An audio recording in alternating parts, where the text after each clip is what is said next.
Okay, a little on, but oh, Jesus. Oh, that's I can't pause that. Okay, anyway, sorry, new video. Okay, so we preheated the water. Just want to talk a little bit about beans.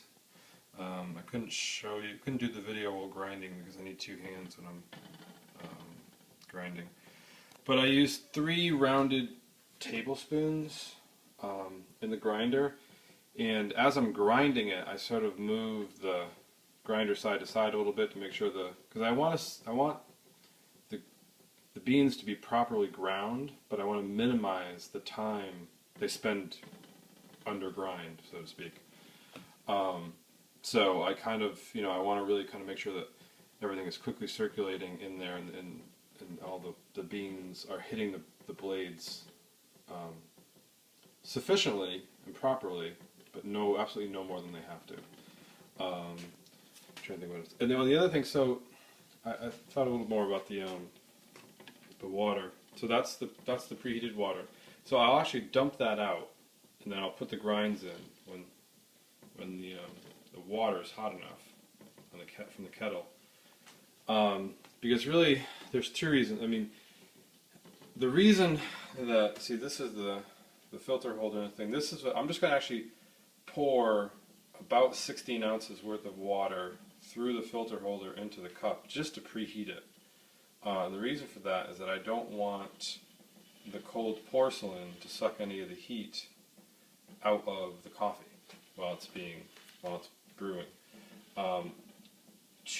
One main reason for that, and the main reason is that extraction is key to good coffee, and extraction is primarily dependent on temperature. And extraction is basically just the transfer of flavor from the grounds to the water, I guess. Kind of just made that up. Excuse me. Kind of just made that up, but I think it's actually true. Yeah, so, and I actually use half and half in my coffee. So I want it as hot as possible before I put, hot as possible without being too hot. Because I don't actually boil the water to a full boil. I bring it to just near boil, which is about 200 degrees, 205 tops. They say if it's a rolling boil, it's too warm. But 195 degrees is not warm enough.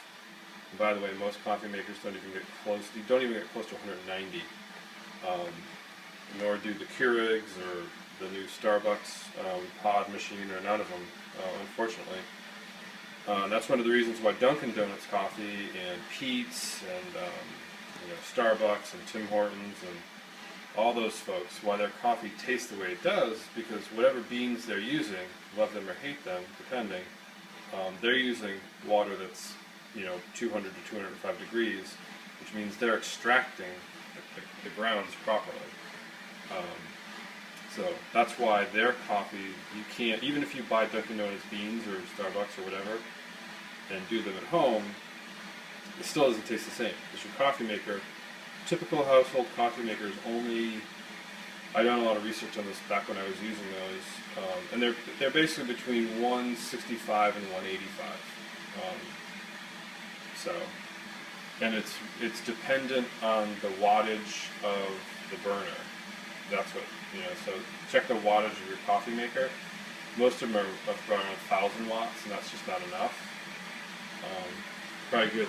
By the way, I have a coffee maker thingy here, and it's a Krups, and a little programmer will deal with a thermal carafe. You definitely want a thermal carafe if you're going to have to use a machine. The thermal carafes are preferable because they don't.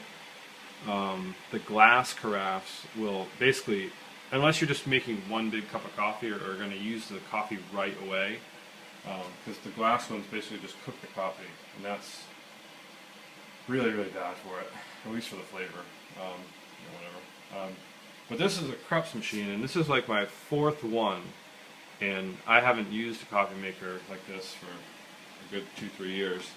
But this was the 4th one I found, and it's 1,300 watts, and it was pretty good. It got up to high 180s. But still, that's just not enough for proper extraction. So there you go. This is almost coming to a boil, so it's kind of, you can see the steam. So we're going to take this, dump that water out. And so again, so 3 rounded tablespoons. Put that in there. And so we're going to fill it so that the actual water gets up to the 2 cups. It'll seem like more, but that's just because the grounds are floating on top. So there we go. And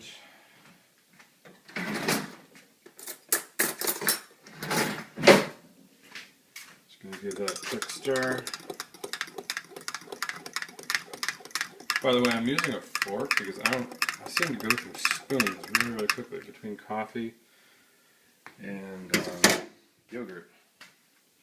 It's the one thing I use a lot of. So there we go. Oh, now I need to set the time. This is key. So I just set a little timer here on the thing. 4 minutes. It's going to spend 4 minutes in the measuring cup. So it's been, we'll say it's been, I've been jabbing here for 12 seconds. So we're going to set that for 348. When there's 2 minutes left, I'm going to run the water through here.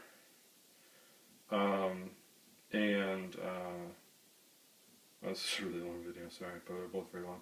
I'll just run the water through here, so it'll spend about a minute and a half in there warming it up, and that's more than sufficient. Okay, I will stop this video, and I will be back when I pour the coffee. All right.